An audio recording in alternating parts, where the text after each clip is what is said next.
प्रिय दर्शकों, हम खुशी से आपको भगवद गीता के उपदेशों के दूसरे भाग के साथ स्वागत करते हैं। तो धारण करें अपनी सांसों को, क्योंकि हम इस संवेदनशील खोज के सफर पर निकल रहे हैं। गीता में कहा गया है, कोई भी अपने कर्म से भाग नहीं सकता, कर्म का फल तो भुगतना ही पड़ता है। मनुष्य को अपने कर्मों के अच्छे और बुरे फल के विषय में सदैव सोचकर चिंताग्रस्त नहीं होना चाहिए। मनुष्य अपने विश्वास से निर्मित होता है, जैसा वह विश्वास करता है वैसा वह बन जाता है। जो मनुष्य प्रतिदिन खाने, सोने और आमोद प्रमोद के कार्यों में लिप्त रहता है, वह नियमित तौर पर योगाभ्यास करके समस्त क्लेशों से छुटकारा पा सकता है। जब इंसान अपने काम में आनंद खोज लेते हैं, तब वे पूर्णता प्राप्त करते हैं। अपना, पराया, छोटा, बड़ा इत्यादि को भूलकर यह जानो कि यह सब तुम्हारा है और तुम प्रति एक के हो। श्रीमद् भगवत गीता का मुख्य उद्देश्य मानव कल्याण करना है, इसलिए प्रत्येक मनुष्य को सदैव मानव कल्याण की ओर अग्रसरित रहना चाहिए। इंसान हमेशा अपने भाग्य को कोसता है, यह जानते हुए भी कि भाग्य से भी ऊंचा उसका कर्म है, जिसके स्वयं के हाथों में है। व्यक्ति को आत्मज्ञान के माध्यम से संदेह रूपी अज्ञानता को समाप्त करना चाहिए। मैं उन्हें ज्ञान देता हूँ जो सदा मुझसे जुड़े रहते हैं और जो मुझसे प्रेम करते हैं। सत्य कभी दावा नहीं करता कि मैं सत्य हूँ, लेकिन झूठ हमेशा दावा करता है कि सिर्फ मैं ही सत्य हूँ। परिवर्तन संसार का नियम है। समय के साथ संसार में हर चीज परिवर्तन के नियम का पालन करती है। मैं भूत, भविष्य और वर्तमान काल के तीनों जीवों को जानता हूँ, लेकिन मुझे वास्तव में कोई नहीं जानता है।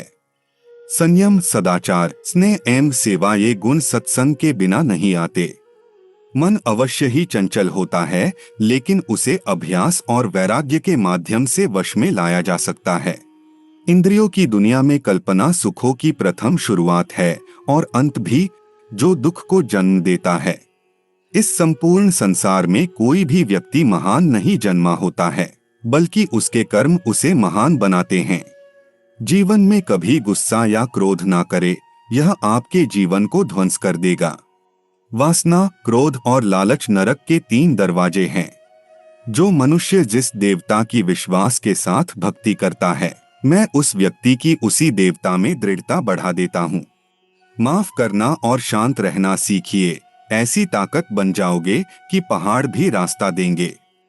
व्यक्ति को अपनी इंद्रियों को वश में रखने के लिए बुद्धि और मन को नियंत्रित रखना होगा। जो होने वाला है वो होकर ही रहता है, और जो नहीं होने वाला वह कभी नहीं होता। ऐसा निश्चय जिनकी बुद्धि में होता है, उन्हें चिंता कभी नहीं सताती है। किसी भी व्यक्ति को ना तो समय से पहले और ना ही भाग्य से अधिक कुछ मिलता है, लेकिन उसे सदैव पाने के लिए प्रयत्नशील रहना चाहिए। तुम्हारे साथ जो हुआ वह अच्छा हुआ, जो हो रहा है वो भी अच्छा है, और जो होगा वो भी अच्छा ही होगा। गीता के अनुसार जिंदगी में हम कितने सही हैं और कितने गलत, यह केवल 2 लोग जानते हैं, एक परमात्मा और दूसरी हमारी अंतरात्मा। जीवन का आनंद ना तो भूतकाल में है और ना भविष्य काल में, बल्कि जीवन तो बस वर्तमान को जीने में है। बिना फल की कामनाएं ही सच्चा कर्म है। ईश्वर चरण में हो समर्पण, वही केवल धर्म है। जो व्यक्ति क्रोध करता है, उसके मन में भ्रम पैदा होता है, जिससे उसका बौद्धिक तर्क नष्ट हो जाता है, और तभी व्यक्ति का धीरे धीरे पतन होने लगता है। गीता में लिखा है, जब इंसान की जरूरत बदल जाती है, तब इंसान के बात करने का तरीका बदल जाता है। इस संपूर्ण संसार में अपकीर्ति मृत्यु से भी अधिक खराब होती है। जीवन में सफलता का ताला 2 चाबियों से खुलता है, एक कठिन परिश्रम और दूसरा दृढ़ संकल्प। जो मन को नियंत्रित नहीं करते, उनके लिए वह शत्रु के समान कार्य करता है। जब तक शरीर है तब तक कमजोरियां तो रहेगी ही, इसलिए कमजोरियों की चिंता छोड़ो और जो सही कर्म है उस पर अपना ध्यान लगाओ। अर्जुन, तुम भला क्यों रोते हो? तुमने जो खोया, क्या वह तुमने पैदा किया था? आज जो तुम्हारा है वह कल किसी और का होगा, क्योंकि परिवर्तन ही संसार का नियम है। किसी का अच्छा ना कर सको तो बुरा भी मत करना, क्योंकि दुनिया कमजोर है, लेकिन दुनिया बनाने वाला नहीं। यदि कोई व्यक्ति विश्वास के साथ इच्छित वस्तु को लेकर नित्य चिंतन करता है, तो वह जो चाहे वह बन सकता है। जो व्यक्ति मैं और मेरा इत्यादि की भावना से मुक्त हो जाता है, उसे जीवन में शांति की प्राप्ति होती है।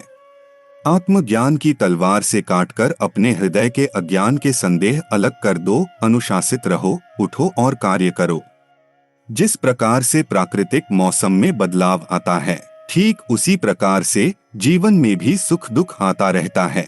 वह कभी स्थायी नहीं रहता है। इस जीवन में ना कुछ खोता है, ना व्यर्थ होता है। जो लोग परमात्मा को पाना चाहते हैं, वह ब्रह्मचर्य का पालन करते हैं। भगवान श्री कृष्ण कहते हैं कि मैं इस संसार की सुगंध हूँ, अग्नि की ऊष्मा हूँ और समस्त जीवित प्राणियों का आत्म संयम हूँ। आप कितने भी अच्छे कर्म कर लो, लेकिन समाज आपके बुरे कार्यों को ही सदैव याद रखता है। इसलिए लोग क्या कहेंगे, यह सोचने से बेहतर है कि आप अपना कर्म करें। जन्म लेने वाले के लिए मृत्यु उसी प्रकार निश्चित है, जितना कि मरने वाले के लिए जन्म लेना। इसलिए इस विषय पर शोक मनाना व्यर्थ है। गीता में कहा गया है, जो इंसान किसी की कमी को पूरी करता है, वो सही अर्थों में महान होता है। सच्चा धर्म यह है कि जिन बातों को इंसान अपने लिए अच्छा नहीं समझता, उन्हें दूसरों के लिए भी प्रयोग ना करें। ऐसा कुछ भी नहीं, चेतन या अचेतन, जो मेरे बिना अस्तित्व में रह सकता हो। परिवर्तन ही इस संपूर्ण संसार का नियम है। इसलिए व्यक्ति को कभी अपने वर्तमान पर घमंड नहीं करना चाहिए। मनुष्य का संपूर्ण शरीर 5 तत्वों से मिलकर बना है, अग्नि, जल, वायु, आकाश और पृथ्वी, और अंत में उसके शरीर को इन्हीं 5 तत्वों में ही विलीन हो जाना है। व्यक्ति को अपने आप को सदैव ईश्वर को समर्पित कर देना चाहिए, तभी वह दुखों, चिंता और परेशानियों से मुक्त रह सकता है। प्रत्येक बुद्धिमान व्यक्ति को क्रोध और लोभ त्याग देना चाहिए, क्योंकि इससे आत्मा का पतन होता है। कोई भी व्यक्ति अपने विश्वास से बनता है। वह जैसा विश्वास करता है, उसी अनुरूप वैसा बन जाता है। बुद्धिमान व्यक्ति कभी भी कामुक सुख में आनंद नहीं लेते हैं। वह सदैव मोक्ष की प्राप्ति में लगे रहते हैं। वह जो सभी इच्छाएं त्याग देता है, उसे शांति की प्राप्ति होती है। संपूर्ण संसार में जब अधर्म और पाप बढ़ता है, तो मैं धर्म की पुनः स्थापना के लिए धरती पर अवतार लेता हूँ। जैसे अंधेरे में प्रकाश की ज्योति जगमगाती है, ठीक उसी प्रकार से सत्य की चमक भी कभी फीकी नहीं पड़ती। इसलिए व्यक्ति को सदैव सत्य बोलना चाहिए। मैं सभी प्राणियों के हृदय में विद्यमान हूँ। जो व्यक्ति मृत्यु के दौरान मेरा नाम लेता है, वह सदैव मेरे ही धाम को प्राप्त होता है, इसमें कोई शक नहीं है। मन अशांत है और उसे नियंत्रित करना कठिन है, लेकिन अभ्यास से इसे वश में किया जा सकता है। मेरे लिए समस्त प्राणी समान हैं। ना तो कोई मुझे अत्यधिक प्रिय है और ना ही कम, लेकिन जो मेरी भक्ति पूरे मन से करते हैं, मैं सदैव आवश्यकता पड़ने पर उनके काम आता हूँ। मन की शांति से बढ़कर इस संसार में कोई भी संपत्ति नहीं है।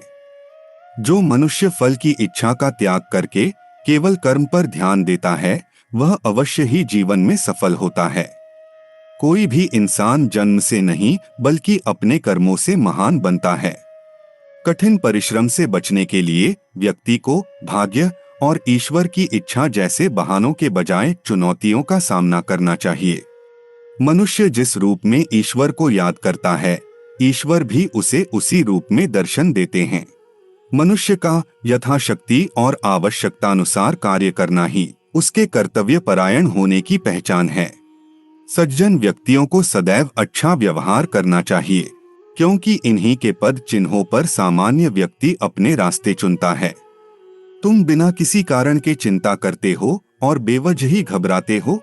तुम तो आत्मा हो, जिसे ना तो कोई मार सकता है और ना ही जला सकता है। यही जीवन की सच्चाई है, जिसे प्रत्येक व्यक्ति को जानना चाहिए। बुद्धिमान को अपनी चेतना को एकजुट करना चाहिए और फल के लिए इच्छा छोड़ देनी चाहिए। सभी काम छोड़कर बस भगवान में पूर्ण रूप से समर्पित हो जाओ। मैं तुम्हें सभी पापों से मुक्त कर दूंगा। आशा करते हैं कि आपको हमारी यह वीडियो पसंद आई। अगर पसंद आई है तो वीडियो को लाइक कर दीजिए एवं कमेंट में एक बार लिख दीजिए जय श्री कृष्णा।